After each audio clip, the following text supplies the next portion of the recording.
안녕하십니까. 5분 경제입니다. 오늘은 저번에 이어서 아이슬란드의 금융위기에 대해서 알아보겠습니다. 지난 첫 번째 편에서는 아이슬란드의 위험한 수준의 경제 지표들을 알아보았습니다. 은행들이 지나치게 공격적인 영업으로 만든 폭발적인 자산 증식, 무리한 대출로 인한 주식시장과 부동산 시장의 급등, 그렇게 돈이 풀린 것 때문에 일어난 인플레이션을 잡으려던 높은 이자율로 인한 외화 유입과 아이슬란드 화폐 가치 상승, 그리고 그로 인한 대외 채무 증가와 세계 최대 경상수지 적자를 보았습니다. 2005년 말부터 매우 과열된 아이슬란드 경제에 대한 우려의 목소리가 나오기 시작했습니다. 세계 3대 신용등급 평가사 중 하나인 피치는 아이슬란드의 신용등급 전망을 안정적에서 부정적으로 바꾸었고, 덴마크 은행 단스크 은행은 아이슬란드가 97년 아시아 환란 위기 때의 태국보다 심각하다 했습니다. 그로 인해 유럽에서 가져오던 자금이 끊기고 주식과 화폐 가치는 잠시 하락했습니다.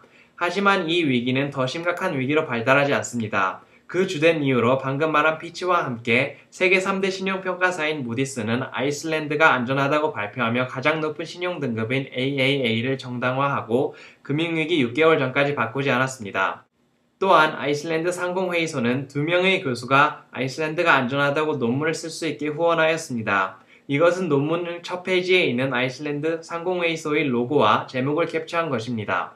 제목은 아이슬란드 금융의 안정성 정도 되겠습니다. 그리하여 신용평가사 무디스와 아이슬란드 상공회의소의 노력으로 아이슬란드는 이 위기를 간신히 넘깁니다. 2006년 유럽 자본시장에서 돈줄이 끊긴 이후에도 미국에서 새로운 자금줄을 찾은 다음 아이슬란드 은행들은 공격적인 영업으로 자산 증식을 멈추지 않았습니다.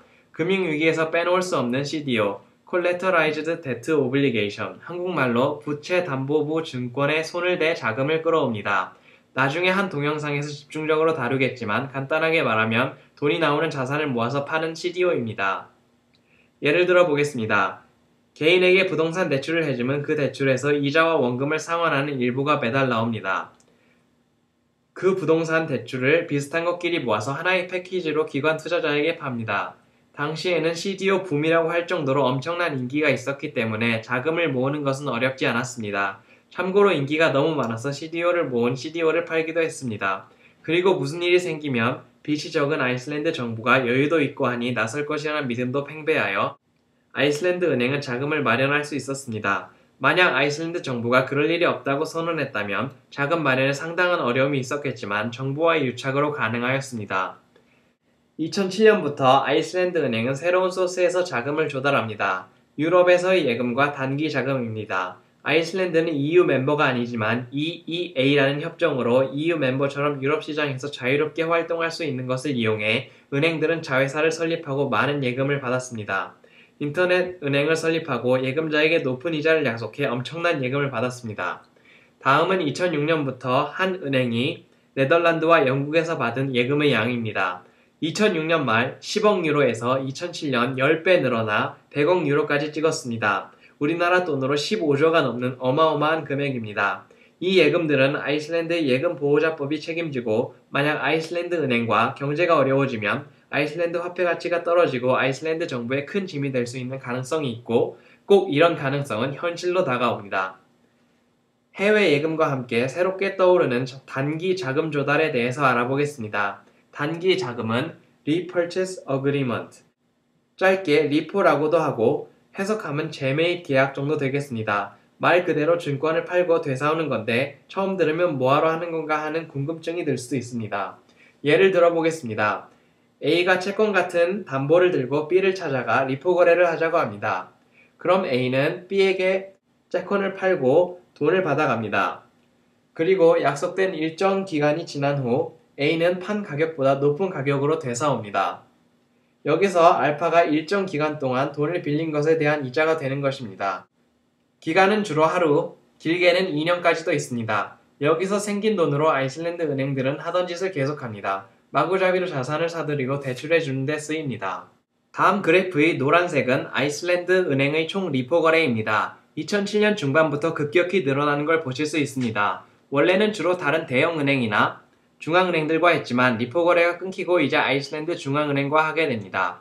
아이슬란드 중앙은행은 자국 통화인 크로나밖에 지급하지 못하기 때문에 아이슬란드 은행들은 받은 크로나를 팔고 유로를 사서 다른 곳에 써야 합니다. 근데 이 크로나를 팔고 유로를 사는 과정에서 크로나의 가치는 크게 떨어져 외화로 된 아이슬란드 은행, 국민, 기업들의 빚은 크게 늘어나는 역효과를 가져옵니다. 다음 그래프에서는 아이슬란드 시중은행과 중앙은행 간의 늘어나는 리포 거래를 막대 그래프로 나타내고 올라가는 아일랜드 환율을 검은색 선으로 나타내었습니다. 급격하게 느는 리포 거래와 아이슬란드 화폐 가치 하락을 보실 수 있습니다. 이로 인해 아이슬란드 은행들은 더 이상 자금줄을 찾지 못해 돌아오는 기존의 채무를 갚지 못하는 파산 위기에 대한 우려가 결국 현실로 다가옵니다. 다음은 나라의 경제 규모에 비해 해외에 갚아야 할 빚이 많은가를 나타내는 GDP 대비 단기 대외 채무인데 한국은 IMF 전 97년에 50%도 되지 않았지만 아이슬란드는 거의 300%에 이르는 엄청난 양의 빚이 있었습니다. 턱없이 부족한 외환 보유고를 보충하기 위해 북유럽 국가들이 중앙은행과 커런시 스왑을 맺기도 했지만 유럽, 영국, 미국의 중앙은행에서는 거부를 당하는 수모를 겪기도 했습니다. 엎친 데 덮친 격, 해외에서 받은 예금이 빠져나가는 뱅크런이 발생합니다. 미국이나 유럽은 구제금융으로 은행을 살렸지만 아이슬란드 같은 경우는 은행이 정부가 손도 쓸 수 없을 정도로 너무 커져버려서 결국 아이슬란드의 가장 큰 세계 은행은 법정 관리에 들어가게 됩니다. 그 결과 아이슬란드 주식시장은 반토막도 아닌 10등분이 됩니다. 90%가 날아간 것이죠. 2008년 10월 14일 하루 동안에는 75%가 넘게 하락하는 놀라운 일이 벌어집니다. 부동산 지수는 4,400에서 192로 떨어집니다. 스무토막이네요. 또한 실업률은 1%에서 9%로 수직 상승하고 GDP 성장률은 2009년 마이너스 6.6%, 2010년 마이너스 4%라는 처참한 성적을 기록합니다.